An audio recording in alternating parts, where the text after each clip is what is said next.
Emasnya lebih selamat berbanding fixed deposit ataupun deposit tetap bagi seorang peniaga. Mungkin kita orang peniaga, saya video tu untuk rujukan kita orang. Bagi peniaga yang perlukan pinjaman bank untuk kembangkan bisnes, duit bisnes sebenarnya lebih bagus simpan dalam fixed deposit.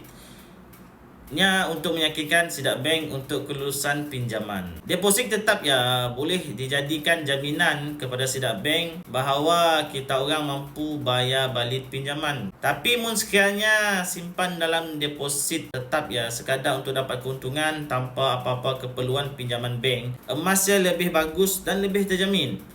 Keuntungan deposit tetap biasanya sekitar 3 hingga 4% je dan si berbaloi berbanding kadar inflasi. Belum kira lagi berlaku penyusutan nilai ringgit. Tapi jangan kita lupa ringgit pernah jatuh sebanyak 50% pada tahun 1997 dan telah pun jatuh pada 30% pada tahun 2015. Berbeza kita nyimpan dalam bentuk emas. Emas aset kalis inflasi dan kalis kejatuhan nilai ringgit. Berdasarkan faktor tu, emas boleh dipertimbangkan kita orang sebagai sebelah segi bentuk modal pusingan bisnes kita orang.